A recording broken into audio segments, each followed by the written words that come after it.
Okay, here we go again. We're on note 7, the seller's disclosure notice. This is a great exercise. It is a wonderful feature. Many of your students might know about it, but I believe that there will be a few who do not, and they will love it. We are going in and we're going to talk about the seller's disclosure notice. Because we're in zip forms, we have a fillable seller's disclosure notice within zip forms that will automatically allow the seller to fill in the seller's disclosure via DocuSign and sign it and not have to do it manually. In our scenario, we're going to open up our listing agreement that we have between our parties for 219 Starship Enterprise Drive. We have our sellers, Jean-Luc Picard and Geordie LaForge. And we go to our documents. All of our documents have been signed in this scenario, save the seller's disclosure notice. To add the seller's disclosure notice to our list of documents, we're going to click on the All Forms button.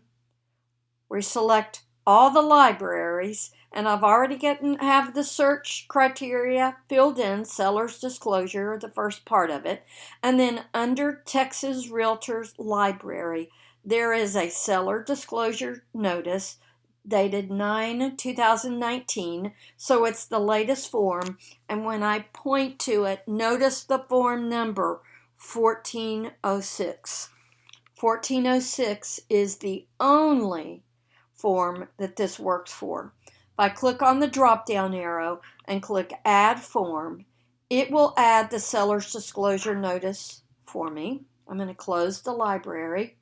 I'm going to scroll down to the bottom. Here is the seller's disclosure notice form.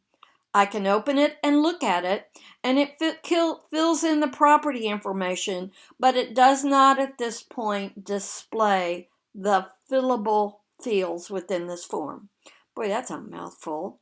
I'm going to click on back, and at this point, I am going to have the seller's disclosure notice form signed by my two buyers. To do that, I scroll back up to the top, select e-sign, create a new packet. I'll scroll down to the bottom to find my seller's disclosure notice, select it, click on close. At this point, I'm going to click on next and select the two buyers, Jean-Luc Picard and Geordie. Not my two buyers, my two sellers. Where's my brain? My sellers are going to sign it. I'm going to click on close. Here's the key. Normally we have the sellers sign simultaneously, so we do not have to schedule them. It doesn't matter who signs first. In this instance, we need to make sure that the seller who is going to fill out the seller's disclosure is number 1.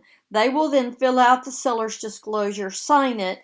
It will go to seller number 2 with the seller's disclosure form filled out by seller number 1. And then all seller number 2 will need to do is sign it.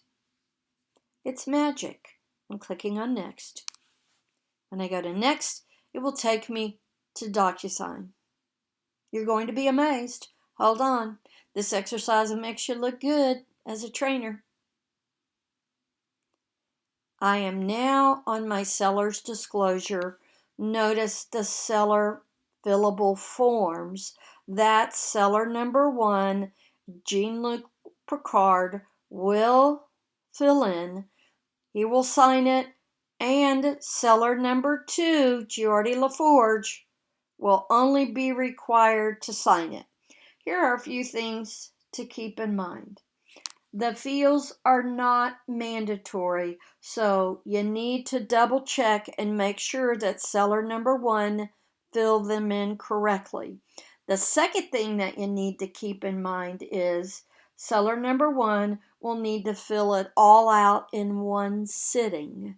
They cannot fill it out, close it, and then come back in and continue the process. They need to do that in one sitting, so you might want to give them a heads up when they do it. Once seller number 1 The seller who knows the majority about the property fills it out, then and completes it, signs it, then it will automatically go to seller number 2. That's absolutely all the listing agent needs to do to get the selling disclosure filled out electronically. Remember, it's the seller's disclosure notice from the Texas Realtors Library, Form 1406. They click on send. It's done. I hope you've enjoyed this video. I created it for your listening pleasure.